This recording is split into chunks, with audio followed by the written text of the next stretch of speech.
Nous allons donc écouter la parole et l'enseignement. Nous sommes à l'enseignement numéro 23 pour aujourd'hui, concernant le sujet qui parle de celui qui ose dire qu'il est Dieu. Il a remplacé le bouc, le bélier et le taureau, qui étaient destinés pour l'expiation des péchés des enfants d'Israël, selon Lévitique 16. Dans Lévitique 16, nous voyons donc les béliers, les boucs et les taureaux pour l'expiation des péchés des enfants d'Israël, une fois chaque année. Et c'est ce schéma que nous allons vous enseigner en ce moment. En fait, j'ai déjà donné cet enseignement, mais je le rappelle aujourd'hui. Cette situation contredit directement la parole du Père Yahva, le Dieu d'Abraham, selon Deutéronome 4.2. Ne rajoutez rien et ne retranchez rien aux paroles. C'est dans Deutéronome 4.2 et aussi dans Deutéronome chapitre 13, à partir du verset 1, ou Deutéronome 12, 32.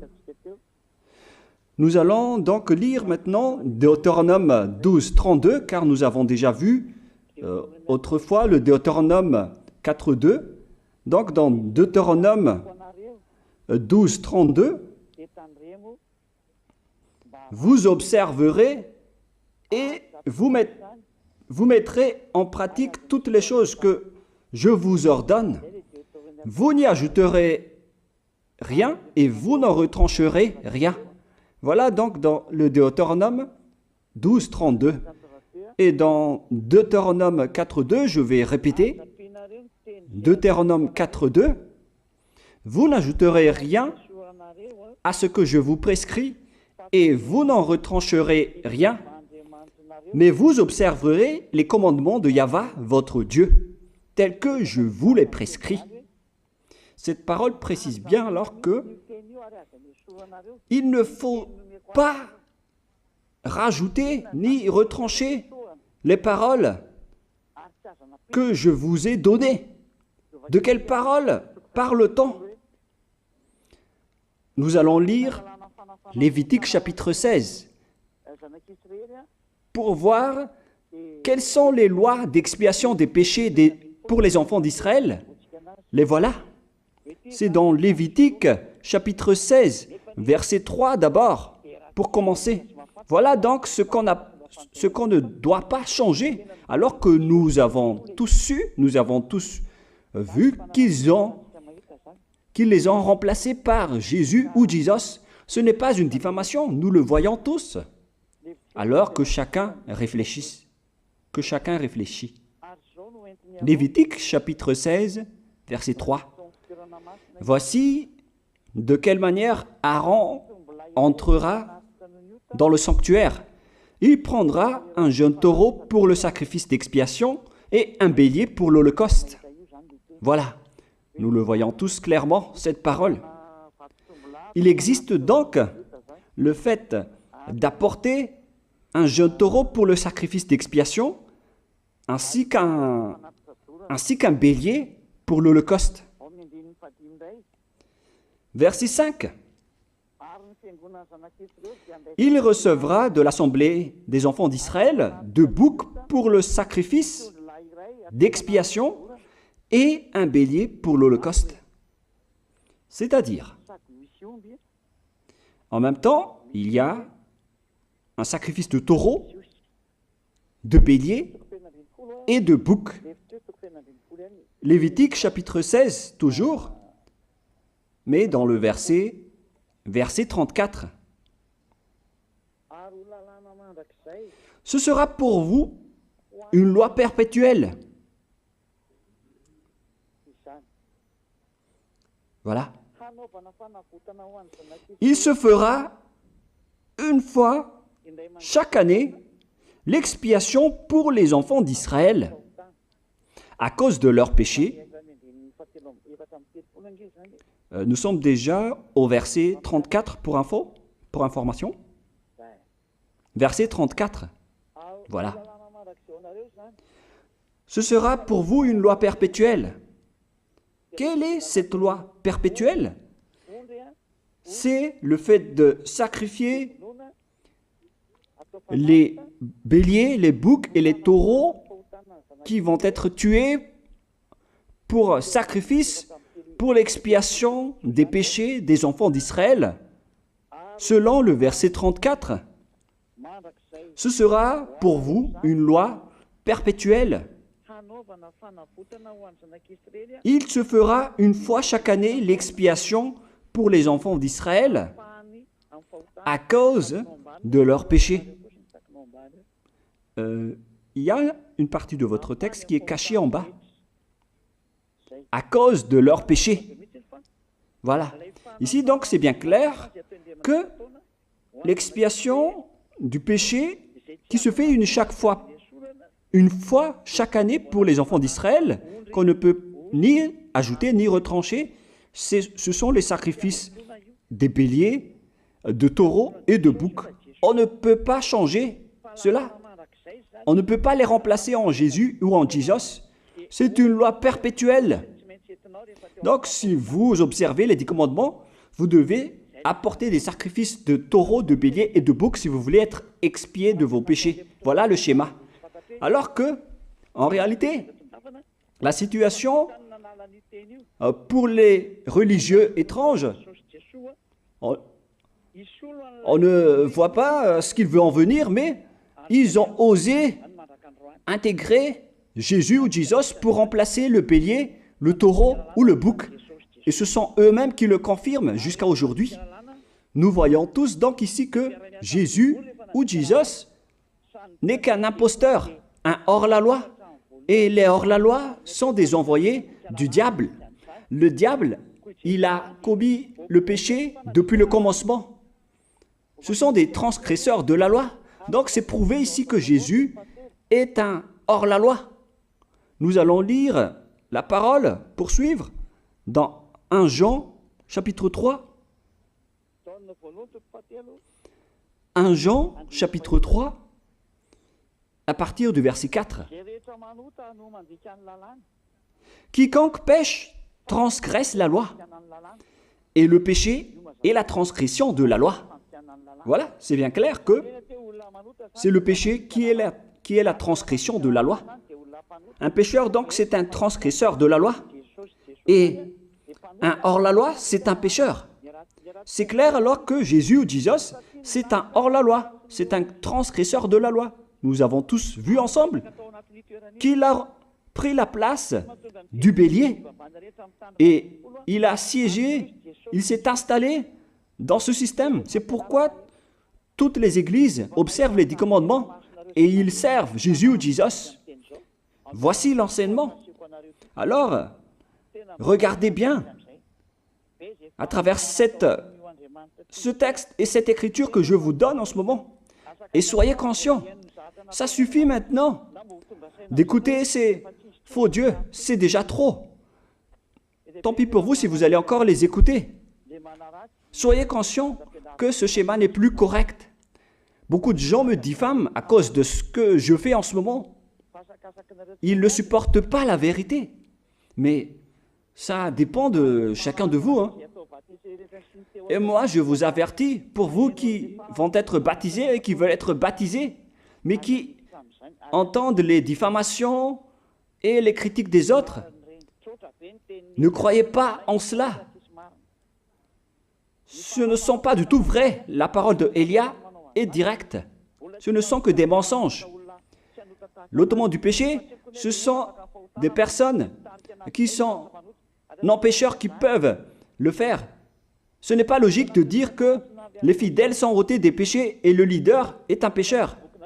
Ce n'est pas du tout écrit dans la Sainte Écriture. Ce qui est écrit dans la Bible, c'est que le bon arbre donne de bons fruits et le mauvais arbre de mauvais fruits. Et le bon arbre ne donne jamais de mauvais fruits et le mauvais arbre ne donne jamais de bons fruits.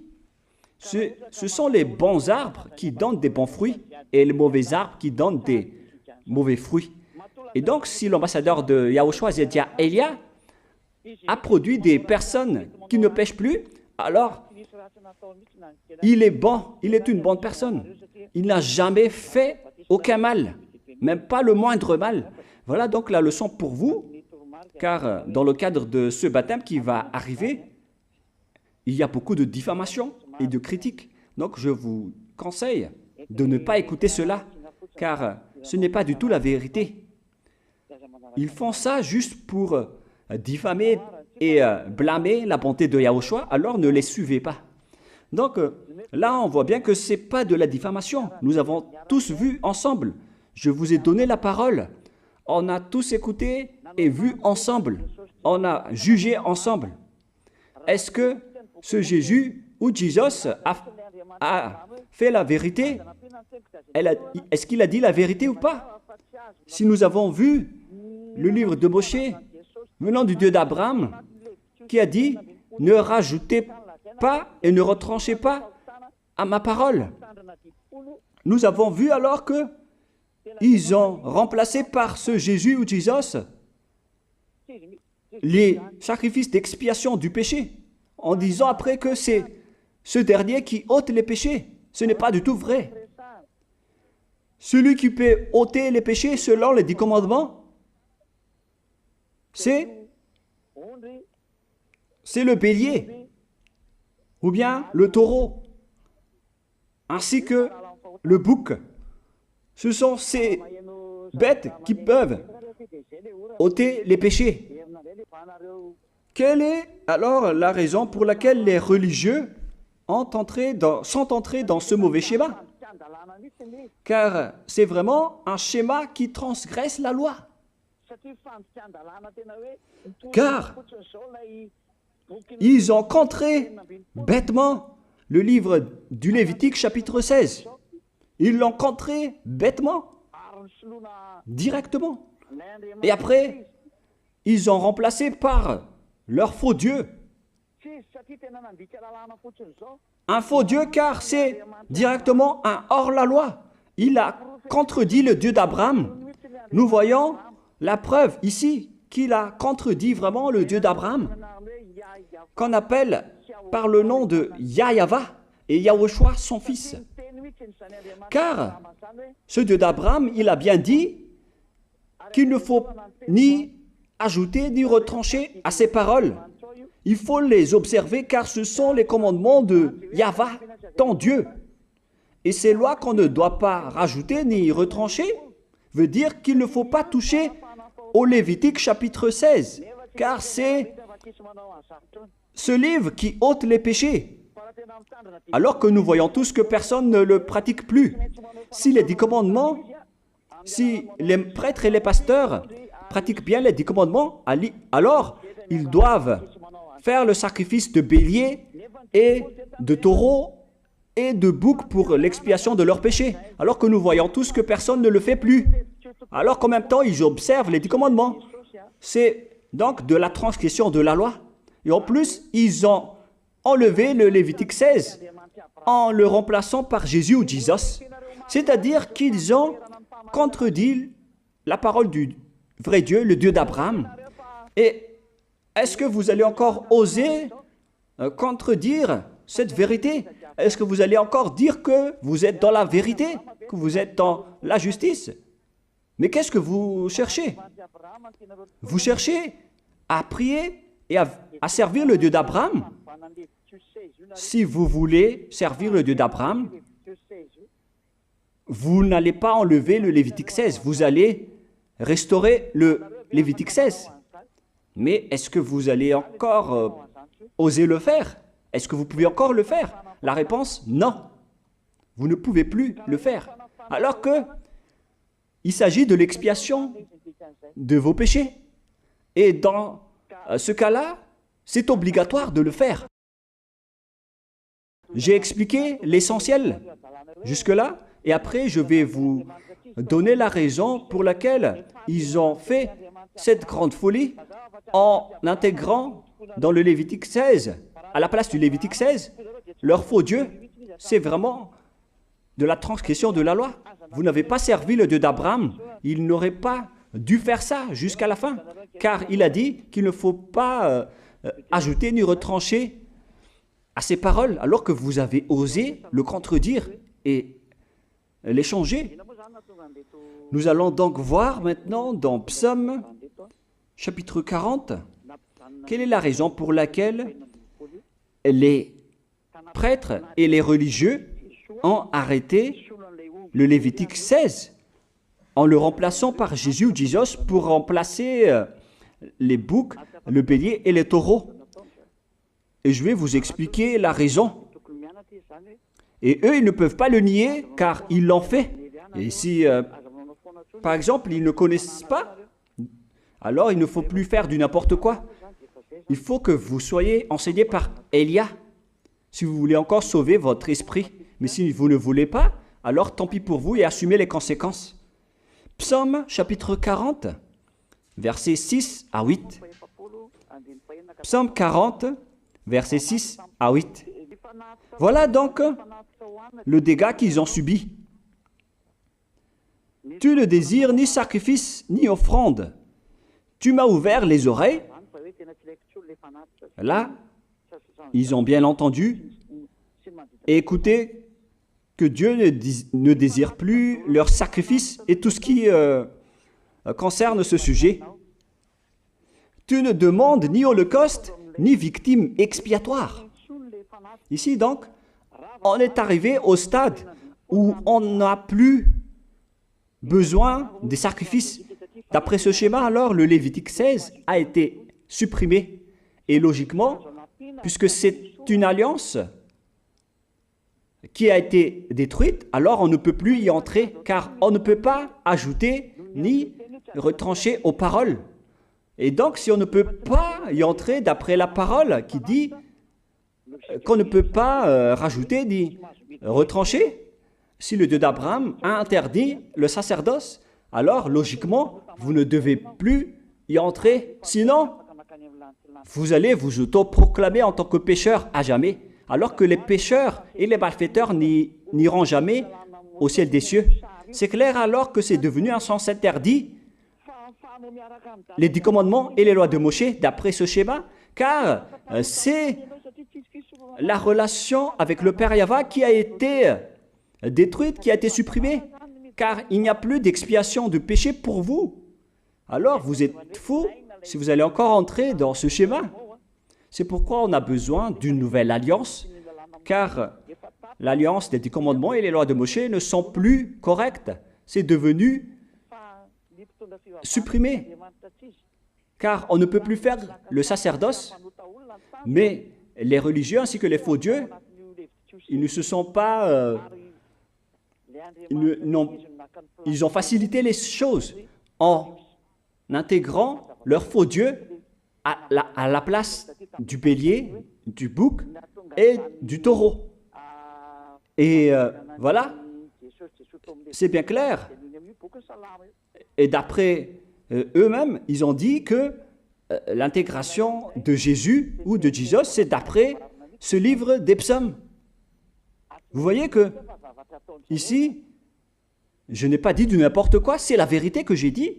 Je n'ai pas incriminé qui que ce soit. C'est vraiment la réalité, la vérité. Alors, ici, on prouve bien que ça a été supprimé, ce n'est plus autorisé. Et c'est encore confirmé dans Ésaïe 66.3 que celui qui fait des sacrifices, c'est comme celui qui fait de l'idolâtrie. Celui qui immole un bœuf est comme celui qui tuerait un homme. Celui qui sacrifie un agneau est comme celui qui romperait la nuque à un chien. C'est vraiment toute une histoire si vous allez faire cela. Celui qui présente une offrande est comme celui qui répandrait le sang d'un porc. Alors qu'à l'époque des 10 commandements, c'était carrément interdit. celui qui brûle de l'encens est comme celui qui adorait des idoles. Ici donc, toutes les sortes de sacrifices ont été bloqués. C'est devenu interdit. C'est pourquoi le faux Dieu est entré dans Lévitique chapitre 16. Alors qu'ils n'ont pas du tout vu de leurs yeux qu'on ne peut pas ajouter ni retrancher aux paroles. Ils n'ont jamais vu et connu ces paroles.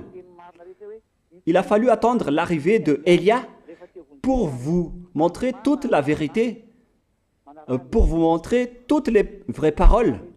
Alors, il faut suivre Élia. Suivez Élia. Et c'est ce terme qui dit de suivre Élia que les gens ne supportent pas du tout. Mais qu'est-ce que je vais dire d'autre? Je vais vous dire de suivre qui? Alors que vous êtes tous pécheurs. Est-ce que vous allez suivre les pécheurs pour aller en enfer? Vaut mieux suivre Élia, car ceux qui l'ont suivi ne pêchent plus. C'est quoi le problème? Si c'est de la jalousie, alors vous n'êtes pas du tout sage. Mais si vous êtes sage, vous devrez être content en m'écoutant. Si vous cherchez ce Dieu d'Abraham, vous devez être très content en dansant à la maison en disant « Merci Élia, voilà ce que j'attendais ». Au lieu de dire des colères et de la haine, moi je vous donne de la parole de l'amour pour vous sauver. Alors sachez bien écouter. Et après, ils ont continué dans 40, verset 7 maintenant. Alors je dis, voici je viens avec le rouleau du livre écrit pour moi. Verset 8, je veux faire ta volonté, mon Dieu, et ta loi est au fond de mon cœur. Et eux, ils ont pris cette parole en disant que nous avons vu ce terme de rouleau du livre et directement, ils ont dit que on doit intégrer dans les 10 commandements le Fils du Très-Haut qui s'appelle Yahushua. Ils l'ont intégré dans les 10 commandements. Pour vous qui sont dans le mauvais sens, vous l'appelez Jésus. Vous avez intégré dans les 10 commandements votre Jésus, mais Yahushua n'entrera jamais là-dedans car c'est vraiment interdit, c'est un tabou. Le sens du rouleau du livre que Yahushua a parlé ici, c'est qu'on parle de son histoire dans le Sefer Torah juif. C'est-à-dire que le Sefer Torah juif a parlé de lui. Nous allons lire la parole à ce sujet. En parlant du rouleau du livre, ce n'est pas qu'il est entré dans le Lévitique 16. Non, c'est un tabou, c'est interdit. Mais il a parlé de son histoire. En parlant du rouleau du livre, nous allons lire la parole concernée à ce sujet. Selon Luc, chapitre 24, verset 44. Luc 24, 44. Puis il leur dit, « C'est là ce que je vous disais lorsque j'étais encore avec vous, qu'il fallait que s'accomplisse tout ce qui est écrit de moi dans la loi de Moïse, dans les prophètes et dans les psaumes. » Toutes les paroles qui parlent de lui dans la loi de Moïse, dans les prophètes et dans les psaumes. C'est ça qu'on parle ici. Mais il n'a jamais dit qu'il va remplacer le Lévitique 16. Au contraire, c'est un tabou, c'est un blasphème devant le Père Yahva, qui a déjà dit qu'il ne faut jamais ajouter ni retrancher ses paroles. Donc, les paroles qui parlent de lui, ce sont les paroles de la nouvelle alliance qu'il va instaurer, qu'il va exécuter. La raison pour laquelle il sera crucifié, c'est qu'il va instaurer la nouvelle alliance en versant son sang. Voilà de 1. Maintenant, nous allons lire le livre de Jean 5, 46. Jean 5, 46. Alors, car si vous croyez en Moshe, vous me croiriez aussi, parce qu'il a écrit de moi. Il a écrit à propos de Yahushua. C'est pourquoi on parle du rouleau de livres qui a écrit pour lui. Et Moshe aussi a participé à son histoire en parlant de lui. Mais ce n'est pas que on a supprimé le Lévitique 16 en remplaçant par le Fils du Très-Haut. Non, ce n'est pas du tout cela. Il y a beaucoup de paroles qui a parlé de lui depuis les lois de Moshe, depuis les prophètes et depuis les psaumes. C'est pour ça qu'on parle du rouleau du livre qui a écrit à propos de lui. Mais ce n'est pas que vous allez supprimer le Lévitique 16 en le remplaçant par le Fils du Très-Haut. C'est vraiment une abomination de votre part. Je vous ai donné maintenant l'explication. Il ne faut pas rajouter ni retrancher aux lois de Moshe. C'est une alliance en bonne forme qu'on ne peut pas toucher ni enlever. C'est dans Galates 3,15. Galates 3,15. Une disposition en bonne forme ne doit pas être changée ou transformée. Les lois de Moshe, c'est une alliance en bonne forme qu'on a versé le sang de Zébu en plus. Donc on ne peut ni retrancher ni rajouter. Le pire alors, c'est que vous qui êtes les fidèles de Jésus, vous l'avez intégré dans les lois de Moshe en remplaçant le Lévitique 16. On parle de votre Jésus ou Jesus. Je vous pose la question, est-ce que vous oserez dire que vous n'êtes pas pécheur à ce sujet? Car c'est vraiment de la transgression de la loi de la part de votre faux Dieu. Donc s'il est pécheur, alors logiquement vous êtes aussi pécheur. Et vous-même, vous avez dit que vous êtes pécheur. Voilà ce que vous avez fait. Et vous n'allez jamais être épargné. C'est pourquoi je vous appelle tous maintenant. Soyez baptisés et sauvez votre chemin, c'est-à-dire votre esprit. Sauvez votre esprit car il ira en enfer si vous ne le sauvez pas. Pour vous qui serez baptisés bientôt, l'explication est claire. Alors prenez une décision maintenant. N'écoutez jamais les diffamations qui sont faites par les diables. Ce sont eux qui vous empêchent d'aller vers la vérité. Ne soyez plus des poubelles dans votre conscience. N'acceptez plus cela. Il faut écouter l'envoyé du ciel des cieux, c'est-à-dire moi. Voilà l'explication. Vous avez fait du n'importe quoi avec votre faux Dieu. C'est votre faux Dieu qui a péché au commencement. Et logiquement, donc, vous avez tous aussi transgressé la loi avec lui. Et maintenant, vous êtes tous dans le péché. Et vous vous abritez dans la parole qui dit Dieu n'est pas venu pour appeler les justes, mais les pécheurs, pour se repentir. Le problème, c'est que c'est votre Dieu qui est vraiment un pécheur. Voilà le schéma qui prouve qu'il est pécheur. Donc, je vous souhaite à tous d'être bénis par Yahushua. Prions ensemble. Merci infiniment, Père Yahva, pour cette parole. Une parole qui conscientise les gens pour se retourner vers toi et pour faire rester fermes tous les enfants du Très-Haut, les personnes que tu as déjà choisies, pour qu'ils restent bien fermes dans le service, et pour ceux qui sont encore à l'extérieur, qu'ils courent vers Elia, car Elia et toi, Yahushua, vous êtes uniques. Merci infiniment, Père Yahva. Merci infiniment, Yahushua. Sauve les gens pour qu'ils soient intégrés au ciel des cieux, pour que les gens écoutent la parole, Père Yahva, Yahushua, toutes les paroles que j'ai montrées. Confirme toutes mes paroles, Yahushua et Père Yahva, pour la gloire de vos noms si saints. Merci pour ta bonté et pour ta grâce. Au nom de toi, Yahushua, je fais toutes ces prières. Alléluia, Amen. Donc, je vous souhaite à tous d'être bénis par Yahushua et à demain. Au revoir.